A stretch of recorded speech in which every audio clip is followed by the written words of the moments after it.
Olá amigos, sejam bem-vindos a mais um vídeo do meu canal. Eu sou Lucas Knaip e vamos falar sobre a Fórmula 1. Tivemos agora o chatíssimo, o insuportável GP do Japão de 2025, vencido por Max Verstappen. Largou na frente, ele conseguiu manter a liderança na primeira volta e não foi ameaçado, né? O momento de maior ameaça à vitória dele foi na saída do box, quando o Lando Norris teve a brilhante ideia de tentar ultrapassar na saída do box, né? Tipo, assim, contra o Verstappen, ele achou realmente que isso ia acontecer. E assim, né, o Verstappen jogou duro e não tá errado, né? Não tem por que jogar mole com o Lando Norris. O Lando Norris depois da entrevista lá, falando que quer ser campeão como um bom moço, né? Assim, eu não acho ele um bom moço, principalmente nas declarações dele nas entrevistas, né? Mas a verdade é que na pista ele é frouxo. E sendo frouxo é isso que acontece. Em nenhum momento o Verstappen foi realmente ameaçado de ultrapassagem do Norris. Inclusive, teve muito mais próximo uma possibilidade do Piastri ultrapassar o Norris do que o Norris conseguir assumir a liderança, né? O Piastri, inclusive, falando que tinha ritmo para alcançar o Max. E teve um momento ali que quase conseguiu fazer menção de ultrapassagem, mas assim, nada sai desse regulamento terrível de efeito solo, né? Para mim, assim, eu não vou falar que é o pior regulamento que a Fórmula 1 já fez, porque a gente já teve 2005. Aquele regulamento de que não podia trocar pneus, eu acho que é um dos piores, né? Embora, se a gente for comparar a corrida do Japão daquele ano com essa daqui, é até covardia, né? Para quem não lembra, até a ultrapassagem do Alonso em cima do Schumacher na 130i, é claro, uma das performances mais geniais da história da Fórmula 1, com o Raikkonen saindo de 17º para a vitória e fazendo a ultrapassagem da vitória na última volta, né? Isso também deixa qualquer corrida mais lendária, né? Mas assim, essa corrida, diferente do ano passado, não teve muito desgaste de pneus, né? Ano passado, acho que a gama de pneus deve ter sido mais macia, né? Porque tivemos duas paradas ano passado, tivemos muito mais movimentação, mais ultrapassagens. A gente teve, lembra, no final da prova, o Sainz que deixou para parar por último, voltando com pneus melhores e conseguindo várias ultrapassagens, né? Passando os dois carros da Mercedes, passando o Norris, o Leclerc para chegar em terceiro, né? A gente teve, por exemplo, o Norris parando antes, né, de uma das Red Bulls, né, que foi o Sérgio Pérez. Aí o Pérez volta atrás, mas com os pneus melhores o Pérez vai lá e passa ele. Então, ele teve as ultrapassagens do Pérez com pneus mais novos contra as Mercedes na 130R. Você tinha alguma coisinha, né, para se apegar, né? Hoje foi uma corrida de apenas uma parada. Eu vou falar uma verdade aqui, eu sinto saudade da época que o Q2 definiu o pneu da largada, né? Porque muita gente seria forçada a largar de macio. E aí talvez traria algum elemento diferente essa corrida, né? Porque desse jeito não teve muita coisa, né? E assim, o Verstappen vence, tá a um ponto da liderança do campeonato. Tipo, a Red Bull olha, eu não sou a pessoa que vai falar que a Red Bull é um carro terrível. Não é. A Red Bull é um bom carro. Ao modo do Verstappen, para ele funciona. Eu não acho que assim, a Red Bull é o carro do nível do Tsunoda e o Verstappen tira tudo no braço. Eu não acho que é desse jeito.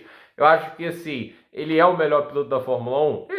Eu não acho que isso entra muito em debate. Hoje em dia, se poderia falar o Alonso e o Hamilton no auge, quem sabe poderiam fazer frente, mas não estão no auge, né? Definitivamente não é o melhor momento da carreira dos dois. O melhor piloto hoje da Fórmula 1 é o Verstappen. Eu acho que é até uma grande distância. Não é o Norris, o Piastri que estão do nível do Verstappen, nem perto disso, mas eu acho assim, o carro faz o que ele quer, né? A Red Bull faz um carro ao molde dele e aí ele consegue esses desempenhos, como no Qatar no passado fez aquela performance brilhante, né? É o carro que ele gosta de guiar e assim, né? Ele consegue, né? Tipo, quando você dá o material para ele lutar, para ele brigar, ele consegue fazer essas corridas fantásticas. Então, tá certo a Red Bull em investir no cara. É o melhor piloto que eles tiveram em sua história, é um dos melhores de todos os tempos. Você faz de tudo para deixar o cara mais confortável possível, né? Eu acho, inclusive, que a Red Bull, para mim, é mais carro que a Ferrari, tá?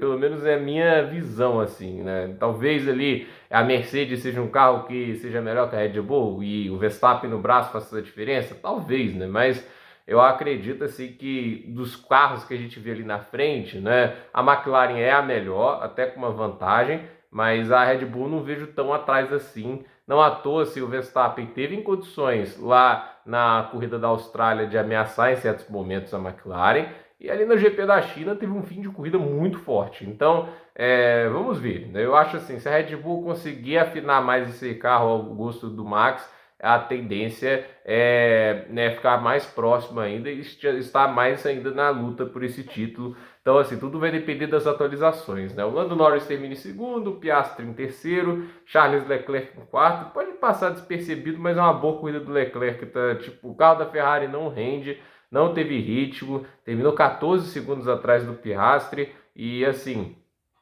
terminar à frente das duas Mercedes, que claramente tinham mais ritmo no final, é uma baita performance para o Leclerc. Inclusive, ele terminou 13 segundos à frente do Hamilton, que teoricamente teria uma estratégia melhor.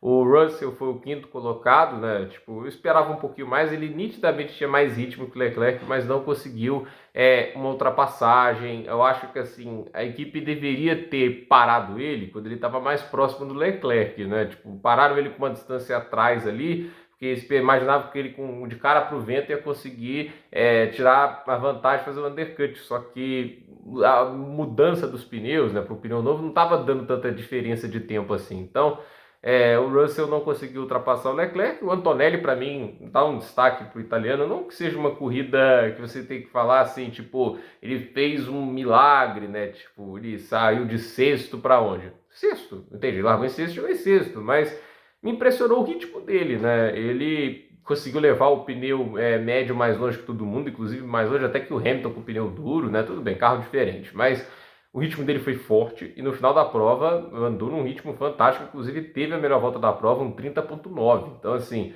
o Kimi Antonelli é rápido, né? Ele é um piloto muito talentoso. Lá na China acabou não tendo um grande desempenho, mas com 18 anos de idade já tá nesse ritmo todo, né? Tipo, ele terminou a 2.6 do pódio. Eu não achei de se jogar fora essa performance, não. Acho que, inclusive, é muito melhor do que eu imaginava para a terceira corrida dele, gente. O cara tá na Fórmula 1 num carro forte, né? Tipo assim, pressão de já brigar lá na frente e ele já tá entregando performance assim. Poxa, tem que se aplaudir, né? Para mim, assim, a Mercedes fez uma aposta alta colocando o Antonelli nesse carro e ele pontuou nas 3 corridas. Para mim, ele tá mostrando uma ousadia, mas que está se pagando. O Hamilton em sétimo, assim, não é uma boa corrida do Hamilton.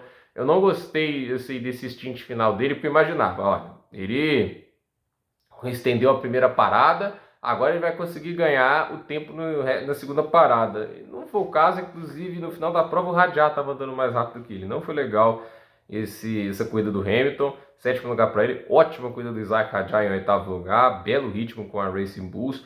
O Albon ficou na nona posição, baita corrida dele com a Williams. E mais uma vez pontuando, comparado ali ao companheiro dele, o Sainz, que até agora faz um início deprimente de passagem na Williams. E o Berman na 10ª posição, mais uma belíssima corrida do Oliver Berman, 2 corridas seguidas nos pontos, essa daí de se tirar o chapéu, porque não era um grande fim de semana da Haas. O Alonso em 11º é o que dava com esse carro da Aston Martin, que tá nada legal, o Adrian Newey tem que ter um impacto em algum momento, né? O Tsunoda em 12º destaca aqui, acho que eu vou fazer um vídeo depois, né? Vou dormir primeiro, né? Mas assim, o Tsunoda merece um vídeo, porque esse 12º lugar dele, né? Tipo, ele não conseguiu atacar o Alonso no final, né? Uma coisa seria o quê? Ele não conseguiu passar, eu não ia julgar tanto ele, né? Tipo, olha, o cara tava tentando, mas é difícil passar nessa pista, mas ele atacou o Alonso, né? Ele ficou, inclusive, a distância dele pro Alonso 1.1, tava mais, não saía disso, né? Tipo, não tava abrindo nem asa pro Alonso. Então, essa performance do Tsunoda pode não ter sido tão trágica quanto a do Lawson, que tava lá apanhando para Sauber, né? Mas, olha, não foi legal. Não foi legal mesmo, né? Realmente, assim, o Tsunoda deixou muito a desejar nessa corrida. Eu esperava mais, assim. E é pior porque o companheiro dele ganhou. E esse que é o maior problema. Não é só o fato de ele ter chegado em 12º. É uma corrida que o outro carro da equipe dele chegou em primeiro. E o ritmo era muito forte por parte do Verstappen. Então, assim, é aquele negócio, né? Na classificação não acompanhou, mas o ritmo de corrida não se aproximou. Inclusive foi pior, ficou mais longe, né? O Gasly em 13º, não tinha muito que pudesse fazer com esse carro da Alpine. O Sainz em 14º, uma corrida bem fraca para o Carlos Sainz, né? O Durham em 15º, né? Para quem largou em 19º, não achei a corrida do Durham tão ruim não, tá? Sinceramente. Mas é aquele negócio. Inclusive parou muito cedo, né? Ele largou de macio, uma estratégia muito ruim, mas ter parado cedo ali deu certo para ele, né? O Hülkenberg em 16º, né? O carro da Sauber não ajuda muito, né? O Liam Lawson em 17º uma corrida terrível. As pessoas têm que também falar, né? Tipo, não, vai ser muito diferente pro Lawson lá no Japão, porque ele vai estar numa pista que ele conhece, né? Nossa, aquela ali já andou de super fórmula ali. Olha, gente, esse negócio, tá? Conhecer ou não conhecer a pista, cara, eu acho esse negócio muito superestimado, sério mesmo, né? Ah, porque ele conhece a pista e tudo isso. Não é como se ele andasse lá o tempo todo, conhecesse todas as nuances, né? E se o cara não tem um talento muito diferenciado, o fato de conhecer a pista ele não vai mudar nada. Tipo, ele não mudou nada. 17º. Inclusive, quando ele coloca os pneus macios no final, ele não faz uma ultrapassagem, ainda é ultrapassado pelo Sainz, né? O que o Sainz faz, né, no final da prova, achei a coisa do Sainz ruim, mas ele ainda ultrapassou o Lawson, o Hülkenberg e o Durham. Ele passou uns 3 carros. O Lawson passou alguém? Não passou. Entende? Teoricamente o carro da Racing Bulls é melhor do que o da Williams, porque o Isaac já foi oitavo, o Albon em nono. Então, assim, é um negócio bizarro. A corrida do Lawson foi péssima e é muito amarra pro cidadão, né? Ah, porque eu fiquei à frente do Tsunoda e tudo isso, né? Ele trata como se tivesse feito corridas geniais e tudo isso. O cara tem uma performance realmente marcante na Fórmula 1 até agora. Aí vai para a corrida que ele teoricamente já dá bem, que conhece a pista, né? Essa bosta aí, 17º lugar. É assim, o Ocon em 18º, a corrida do Ocon também não foi legal. O Bortoleto em 19º, né? Tipo, também ali tentou a estratégia de largar com os duros e para os médios no final, mas não funcionou. E o Stroll, o único que levou volta, né? Tipo, o Alonso em 11º ficou a 3 segundos dos pontos. E o Stroll levou volta, o único. O Bortoleto não levou, o Ocon não levou, o Lawson com essa tirista de corrida não levou, mas o Stroll levou volta, né? Isso é pra gente lembrar que o Stroll é ruim, né? Tipo assim, o ruim pode ser uma palavra forte, mas cara, é limitadíssimo, né? E faz 2 corridas ali, as pessoas se emocionam fácil demais, né? Ele chega lá, tem aquele caos todo, ele se aproveita e chega em sétimo ou sexto lá na Austrália, e pensa, nossa, o Stroll tá evoluindo e tudo isso. Tá aí, o último lugar fez nada na corrida, levou volta. O ritmo dele foi tão ruim que ele levou volta. É tão ruim o ritmo dele que ele colocou o pneu duro depois lá daquele início com os pneus macios. E o que aconteceu? Ele andou mais lento que o Bortoleto. Ele era o piloto mais lento da pista com pneu novo. Esse é o Stroll, sério. Sim, esse cara não estaria na Fórmula 1 se não fosse o dinheiro do pai. Esse cara nunca chegaria à Fórmula 1 se não fosse o dinheiro do pai. Não teve talento para estar na Fórmula 1. E não teria talento para ganhar nas categorias de base, assim. Sinceramente, é inacreditável o Lance Stroll. Mas aqui falando do ranking, né? O Norris é o líder do campeonato com 62 pontos, o Verstappen é o vice-líder com 61, o Piastri é o terceiro com 49, o Russell é o quarto com 45, Antonelli é o quinto com 30, baita início de temporada para Antonelli, o Leclerc é o sexto com 20, o Albon é o sétimo com 18, o Hamilton é o oitavo com 15, o início de campeonato da Ferrari é melancólico, né? O Ocon é o nono com 10, o Stroll é o décimo com 10, o Hülkenberg é o 11º com 6, o Berman é o 12º com 5, o Radiário 13º com 4, o Tsunoda em 14º com 3, o Sainz o 15º com 1, Gasly, Alonso, Lawson, Durham e Bortoleto com 0. Então, esse daí é o campeonato de pilotos e o Mundial de Construtores tem a McLaren com 111, a Mercedes com 75, a Red Bull em terceiro com 61, o Verstappen em terceiro com 61, né? Porque só ele pontou com a Red Bull, a Ferrari em quarto com 35, misericórdia, né? Sim. A Williams em quinto com 19, a Haas em sexto com 15, a Aston Martin em sétimo com 10, a Racing Bulls em oitavo com 7, a Sauber em nono com 6 e a Alpine com 0, né? Tipo, realmente a Alpine também é decepcionante. E assim, acabou esse grande prêmio e teremos o Bahrein na semana que vem, né? É uma rodada tripla, né? Bahrein, uma pista que teoricamente todo mundo conhece muito bem, pré-temporada feita lá, né? E a Arábia Saudita, o circuito de Jeddah, que é um dos meus favoritos atualmente da Fórmula 1, até para trazer algo meio assim singular, né? Aquela pista toda rápida, assim, curvas de alta velocidade o tempo todo. Então vamos ver o que acontece lá, né? Mas assim, pista do Bahrein é difícil indicar um favorito, né? Mas a mistura muito assim de retas longas, algumas retas médias. Você tem curvas de baixa velocidade, algumas curvas de alta, algumas curvas de média, um circuito que tem uma característica bem completa. Então, difícil dizer quem que vai ser o favorito no Bahrein. Eu acho que o melhor carro é da McLaren, bem acima das concorrências, mas esses pilotos para mim ainda não são tão confiáveis, né? O Piastri, a meu ver, tem até mostrado mais velocidade que o Norris, mas ele também tem errado, né? Errou na classificação do Japão, era para ter sido pole se não tivesse feito um primeiro setor tão ruim, e sendo pole ele tinha tudo para ganhar essa corrida, né? Mas é aquele negócio, não foi, e aí teria que ultrapassar na pista, e a gente vê com efeito solo, com desgaste baixo dos pneus, é muito difícil isso acontecer. Então, vamos para Bahrein.